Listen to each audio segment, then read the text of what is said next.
The depopulationists' dream.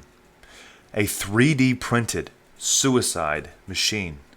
Or in other words, a modern-day gas chamber. The Sarco Capsule, a high-tech death machine explicitly built for killing yourself, was just 3D printed. The Sarco Capsule is being touted by depopulationists as a way to efficiently and effortlessly kill oneself.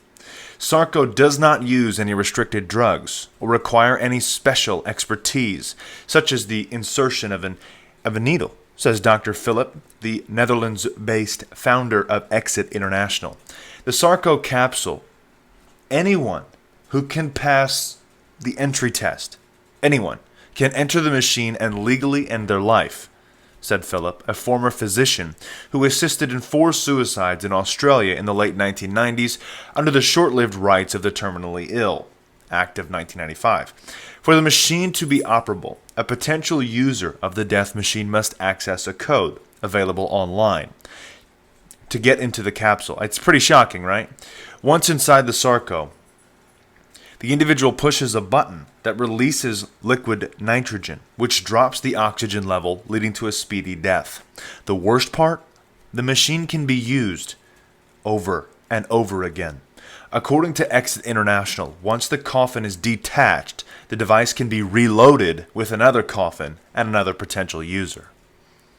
The problem: modern society has created an environment where the youth, teenagers, and 20-somethings are increasingly more suicidal. In fact, a report released by the CDC showed that suicide rates have risen by 24% in the last 15 years. However, suicidal tendencies increased the most for men ages 45 to 64, which increased by 43% during that time period. Suicide prevention is vital to thwarting the rise further. In fact, according to the CDC report, talking openly about people's suicidal thoughts and keeping them away from lethal means, such as firearms, can save lives. However, if the Sarco death machine were to be legalized, it would provide a means to an end for those who may at one point have felt suicidal but could have later changed their minds, as so many do. Are doing almost no emitting. Right, so they burn some charcoal now and then. Well, so the average Nigerian emits 0.1 metric tons of carbon annually. How many does the average American emit? I did that with my coffee this morning. Yeah, 16 metric tons is so what the average 160 times. Yeah, exactly. And so our 2 kids are way more problematic. The Nigerians with an average 7 children are not the problem when it comes to climate change. So should we have policies that penalize people for having extra kids in the developed world? So I do think that we should at least consider it. Well, at least consider it is like do it. One of the things that we could do that's kind of least policy-ish is we could encourage our culture and our norms to change, right? I would take issue with the idea that we do anything to incentivize fewer children or more children. I think it's all about, this is where it's justice, it's human rights. We're really clear people should have the number of children they want, the timing of children, and if some families have 5 or 6 children, God bless them. I mean, that's fine. Well, but most people end up with fewer. But when you talk about penalties, who are you going to end up penalizing, right?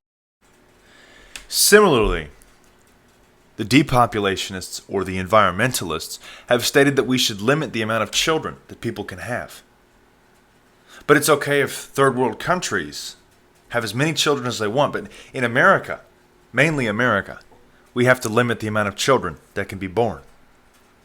The attitude disseminated by these ethicists, or in this case, Travis Ryder, is that Americans need to stop having children altogether to thwart the rise in global emissions. Similar theories are floating around college campuses across the country, and increasingly those prestigious institutions are removing the understanding of the value of human life. These machines, can you imagine them available at streets across the country? However, Mr. Ryder isn't alone. In fact, other professors across the nation are either calling for a genocide or for depopulation. In fact, just recently, a Drexel University professor tweeted that all I want for Christmas is a white genocide.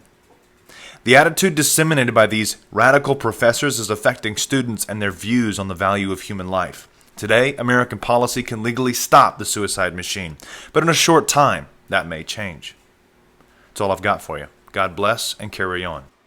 Donate and or subscribe to the Christian Journal today. Your support keeps this channel alive.